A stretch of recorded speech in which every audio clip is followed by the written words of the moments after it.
Nujno moram z vami deliti eno zanimivo svojo izkušnjo, ki sem jo ravnokar doživel. Drugače je moje ime Tomaž Gorec, sem popotnik, bloger, podjetnik. No, zdaj pa k tej moji izkušnji.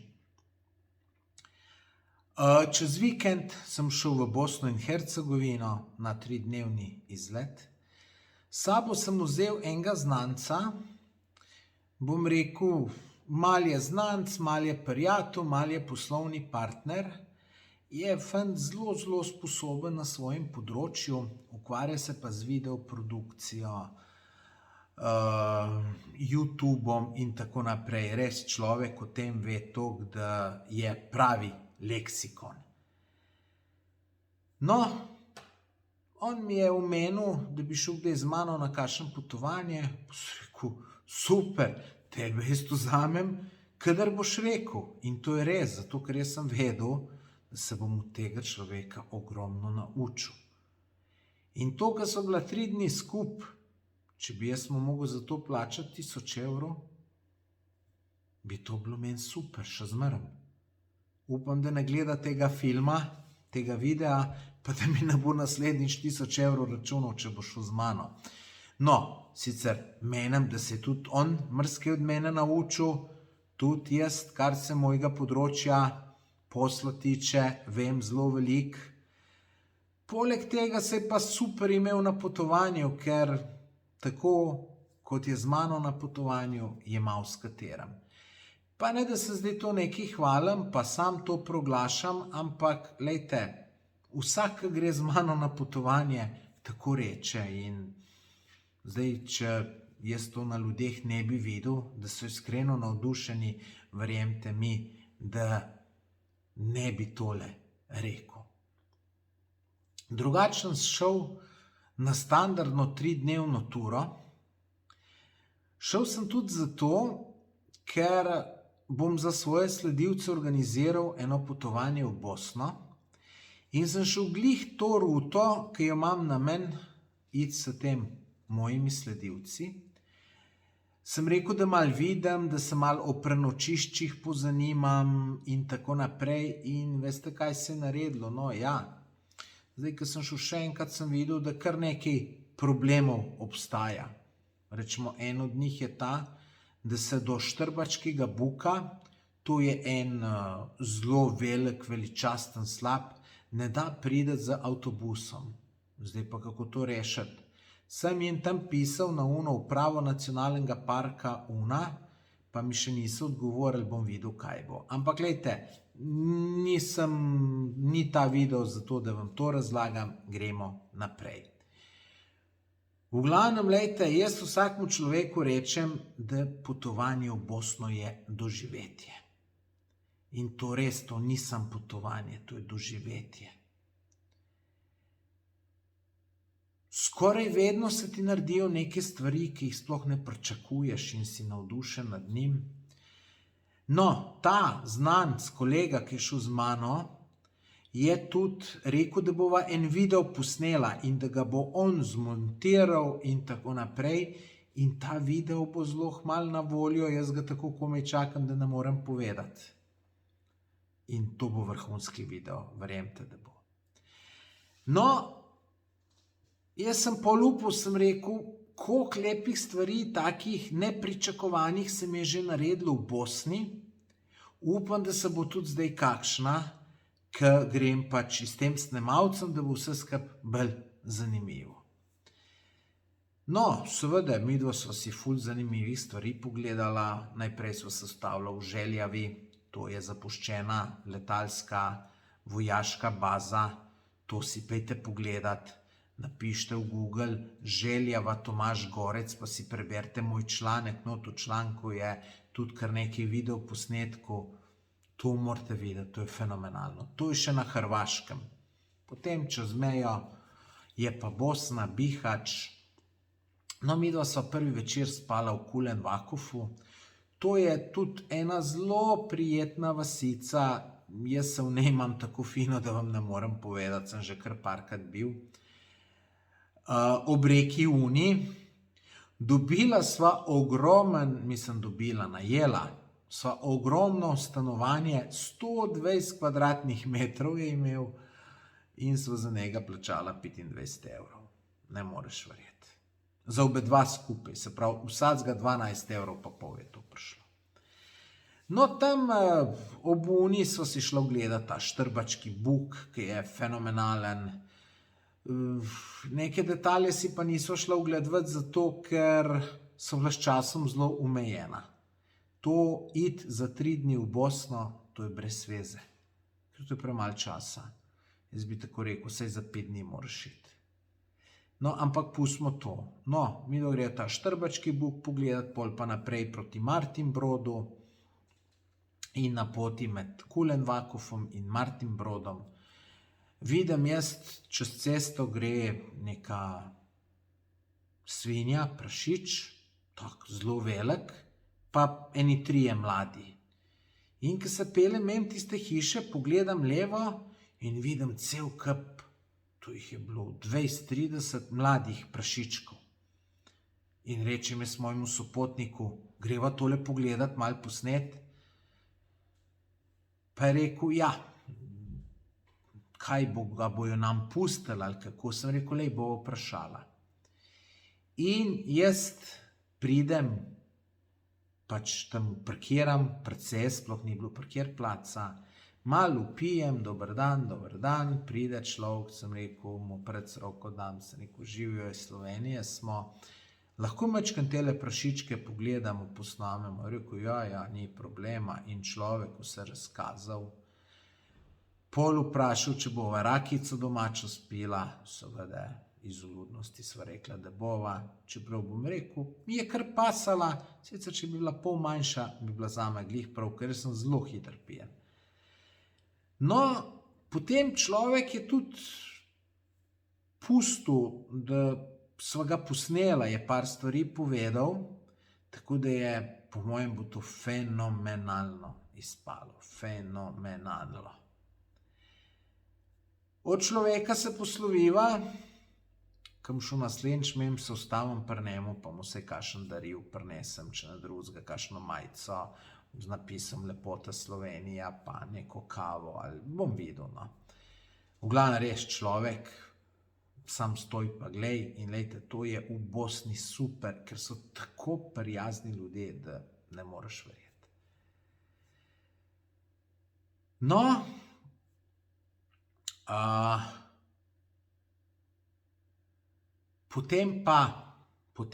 zatem so šla Martinbrod. Martinbrod je tudi ena vasica, kjer je tudi reka Una naredila en, bom rekel, srednje velik slap, lep za pogledati. Potem je pa še cel kup malih slapov, pa teh, kako bi rekel, kaskad v reki Uni, tako da imaš kaj videti, no. Izredno zanimivo. Meni, ker sem ljubitelj narave, je to bilo fenomenalno. Tako da, če ste na teh koncih, če ste na Štrbačkem buku, če ste v Kulenvakofu, obvezno tudi Martinbrod, da greste pogledati. No, iz Martinbroda so šla proti Drvarju, gor se kar visok dvigneš in tam je ena fantastična razgledna točka, kjer vidiš kanjon reke Unac. To je, bom rekel, kar ene 300 metrov, vsaj, če ne 400 metrov globok kanjon, ki izgleda izredno zanimiv. Jaz sem enkrat dron noter spustil, pa sem kar po kanjonu z dronom šel in sem rekel, wow, to moram imeti enkrat tudi peš. In bom šel enkrat, tako da ne vem pa kdaj. Za vse zmanjkuje cajta, mislim, jaz bi naraj nehal delati, pa sem potoval, zato ker že itak, še teh 50 let, ki bom živel, ne bom od cajta vse pogledati. Mislim, vse, kar bi hotel. No, pol od tam greva naprej v Drvar. V Drvaru si pogledava Titovo pečino. Moja generacija točno ve, kaj je bilo leta 1944 v Drvarju, kaj se je dogajalo, in zato tudi moja in starejša generacija zelo rada Drvar obiskuje, to pečino, pa en muzej je. In tudi tam tisti ljudje, ki tam delajo, povejo, da največ pride pogledati to Slovencev. No, kar sem ponosen. No, poslušal še v Drvar nekaj pojest, drugače pa Drvar. Zdaj, če kdo z Drvarja ne mi zameriti, ampak tako sem jaz to videl. Pa to je tudi meni pozitivno. V Drvarju se je ustavil čas. Drvar ne leži nobene ceste take, ki bi bila zelo prometna, ni. In se veste, tam, kjer ni prometa ljudi, tam ni nič. In jaz, Drvar, čisto iste zdaj, ki je bil pred 10 letom. In se vidi, da je revščina. Ampak meni je to všeč. In ravno zato sem hotel iti jesti v Drvar.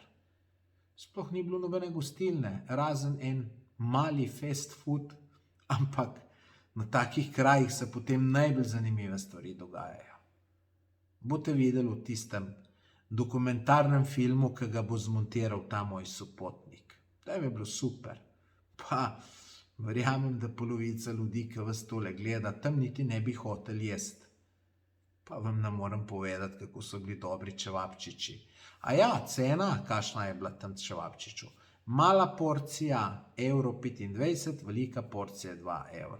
Okusni pa tako, da sam stoj pa glej. Sej, hrana je bila povsod okusna, zelo okusna. Sploh težko reči, kje bi rekel, da je bila boljša. Ponavadi sva jela tam nekje iz pijačo vred za €4. Tako da ne, zdaj, mene ljudje zelo veliko sprašujejo, posod mi pišejo komentarje, pišejo zasebna sporočila, od kje mi denar, da lahko tu potujem. Ma lejte, tale potovanje je mene koštal skoraj nič. Skoraj nič. Ta drug dan sem celo zajtrk sva imela v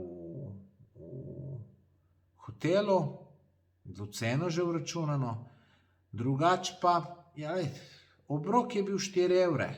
V petek sva jela enkrat, v soboto dvakrat, v nedeljo enkrat, se pravi 4 obroke po €4, za hrano sem dal €16. Dober, pustimo te cene. No, pa greva iz Drvarja v Banja Luko, kjer so bila v enem, pa bom rekel, malo boljšem hotelu.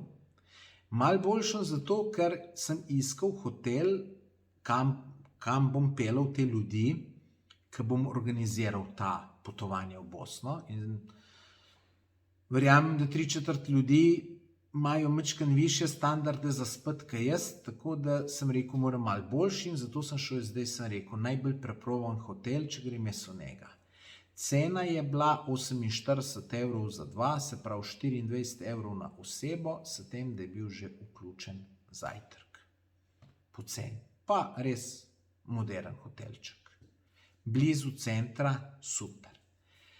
No, glede na to, da je ta moj sopotnik pol mlajši od mene, skoraj pol mlajši, on je hotel zvečer ven iti.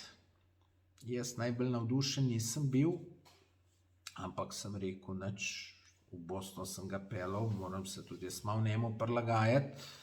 Sem rekel, bomo šli. No, jaz kontaktiram še enega prijatelja, ki ga imam v Banja Luki, tudi super človek. O tem človeku imam še enkrat na meni video posnet.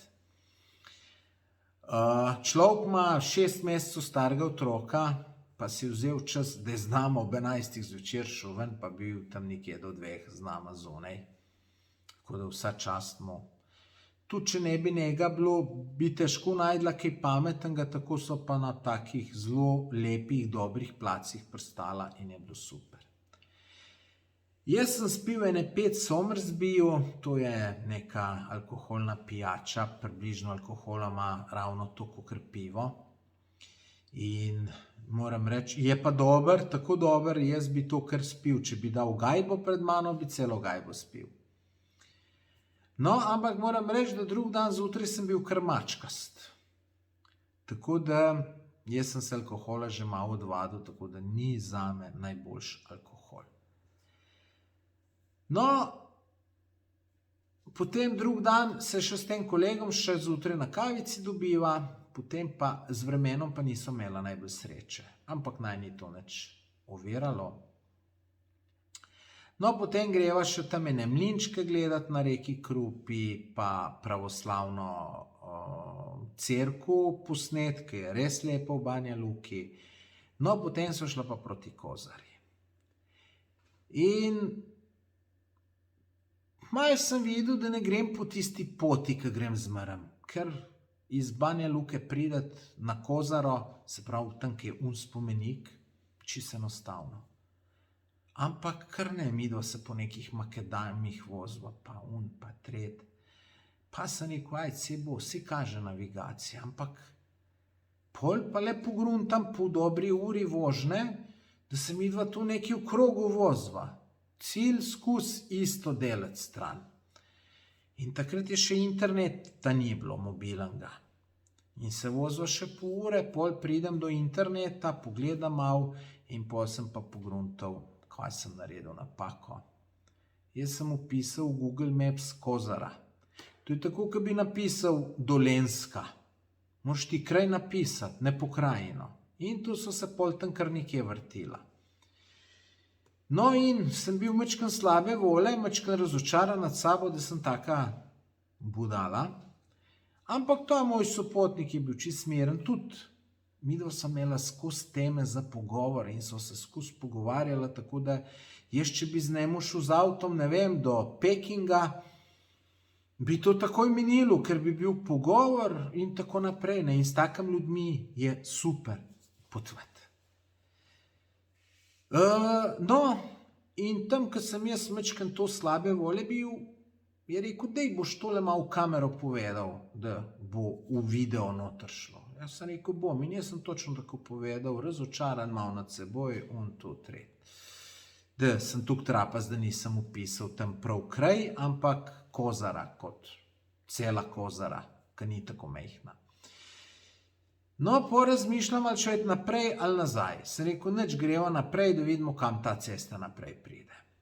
Se peljeva še kilometer, prideva do ene male kmetice, cesta se tam konča. Se rekel, nič, tam vidim pod nekim drevesom, ena miza, ženska, ena sedi. Sem rekel, grem jaz vprašati za pot. Sem rekel, ti pa malo posnem, da sem jaz tle šel, pa tako naprej. No, ampak po mojih, glede na to, da imam ogromno izkušenj s potovanjem po Bosni, po Balkanu, vem, kaj se zgodi v takih primerih.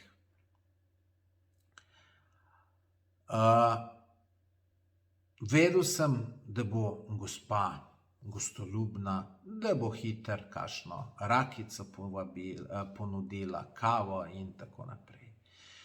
No, in res, gospa izredno vesela, ko sem prišel, začela razlagati, da sem zašel, da tle ne prideš in da moram okuljeti nazaj, da je sicer bila včasih neka bližnjica makadamska, ampak da zdaj se je pač to, da je pač voda neke kanale naredila in da sigurno ne bo šlo. Sem rekel, dober, hvala, in ona pa bo ta rakica.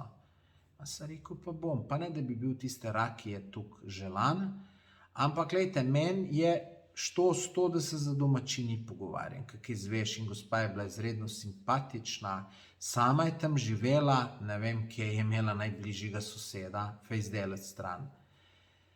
No, in sem rekel, še kolega imam, pokličem jaz njega, pride še on, jo vprašava, če lahko malo posnameva, rekla, lahko, ni problem, in jaz sem jo malo spraševal, ona je vse povedala, šla je pokazati hišo noter, v hiši nima elektrike, šla je te štale pokazati, tam po dvorišču so se sprehajali prašiči, veliki, majhni, kure, dva čudovita kužka, res tako luškana sta bila.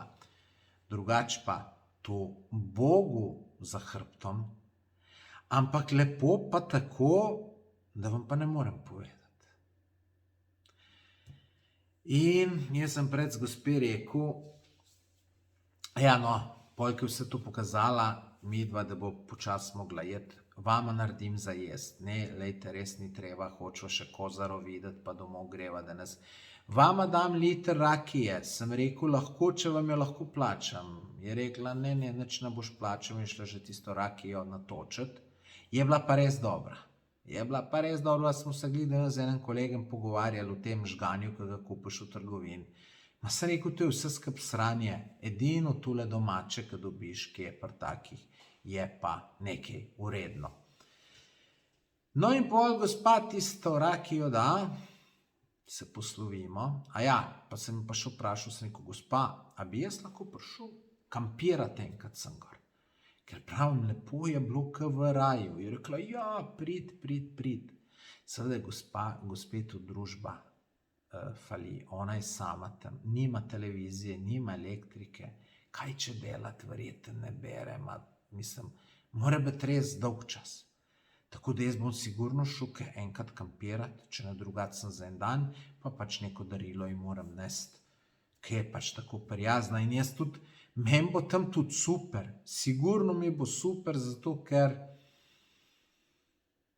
mislim, sigurno bo super, sploh, mislim, tu se bo še kakšne take stvari dogodile, da jih sploh ne predstavljam si. No, pol sem midva tole šla, nazaj dol po tisti makadamski cesti, pol so šla pa po asfaltni, tam uni čista glavni, ki sem jo tudi poznal, sem rekel, nikjer nobenih bližnjic, da se ne bo spet kje zgubila. No, pol pa še pridejo gor na Kozaro, Kozara pa veličasten spomenik, jaz sem ga že večkrat videl in te partizanski spomeniki z druge svetovne vojne, ne glede na to, kakšen imate vi prepričanje, partizani, tabeli in tako naprej, glejte, te spomeniki so res lepi. Tu so delali eni hudi umetniki. Glejte, ta spomenik, ki sem naletel pred časom na eno spletno stran, ki sta dva Američana, vse te spomenike v bivši Jugoslaviji obiskala, naredila spletno stran in objavila. Pred par mesecem sem pa bral, da sta to tudi dva Rusa naredila. Tako da to ni brez veze. Kadinjača, poglejte, vpišite v Google, vse tudi na mojem blogu. Kadinjača, Petrova gora, pa to so take stvari, da ne moreš verjeti. Sutjesko grem drug teden, sem jo že bil stokrat, že kot otrok, bitka na Sutjeski, veste, kakšen lep spomenik je. To so delali umetniki, ta pravi umetniki, ne zdaj, ki tam nekaj, ne vem, koga naredi,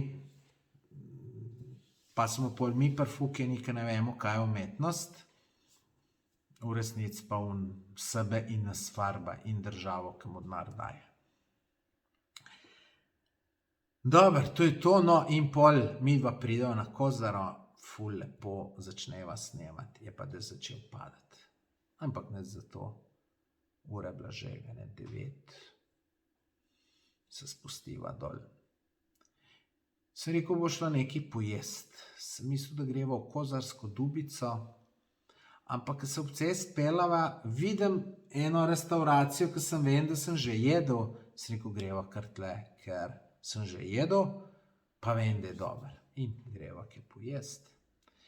Pa na carino, ne vem sicer zakaj naj pelala navigacijo čez Staro Gradiško, ker so bila že v Kozarski Dubici in bi mogla sem čez mejo jeti in to je to, pa naj nazaj pelalo. Ampak nima veze, zato se nisva nič sekirala. In obedva sva bila mnenja, da je bila to neverjetno doživetje. Ta moj sopotnik je bil v bistvu, prvič bi rekel, je bil tako, da je v Bosni, da se je šel nekaj pogledati in je bil navdušen, preprosto navdušen. Jaz Bosne sem navajen, bil sem že 50krat, pa sem bil spet navdušen. Zmeraj se ti naredi nekaj novega, zanimivega. Tako da, lejte, komaj čakam tisti dokumentarc.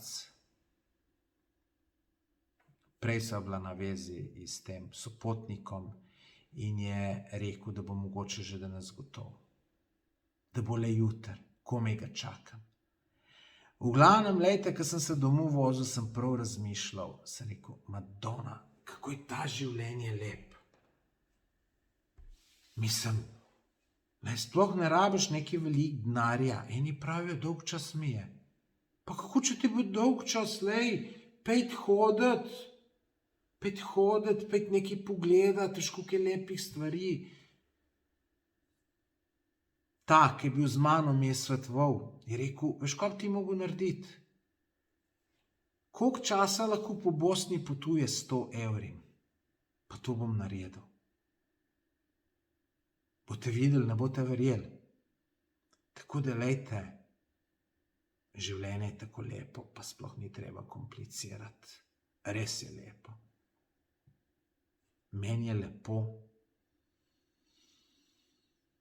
Ne vem, komu sem lahko hvaležen, da sem do tega prišel. Ampak do tega prišel, veste, ne, jaz razumem, da ne bo zdaj kar eden šel potvati, pa bo rekel, jaz sem srečen. Lejte, tudi to je treba malo trenirati. Jaz sem še 5 let, 6, 7, 8 let nazaj, jaz sem na potovanjih še hudo domotožje. Sem dneve, vsak dan, ko sem se zbudil, sem bil vesel, sem rekel, še en dan prej bom doma. Zdaj, kvečem, raj kakšen dan podaljšam. In res iskreno uživam vsak trenutek na potovanju. In jaz sem vam tako dober, da vam ne morem povedati. Pa tu sem lahko vsak. Konc filozofiranja, to je to, malo mi pokomentirajte ta video, naročite se na moj YouTube kanal, kliknite tisti rdeč gumbek, naroči, pa pol še zvonček, tako da se ti bo na YouTubu pojavil moj video malo prej, kakor bi se ti sicer, če bom kakšnega novega gor dal. Pa lej, tudi majčkeno mi daš podpore, da bomo še bolj motivacijo delati take videe in tako naprej. Nič, hvala ti, ki si tole pogledal do konca, pogledala. 27 minut ni malo, tako da res hvala. Pa všečkaj, pa napiš kakšen komentar. Adijo.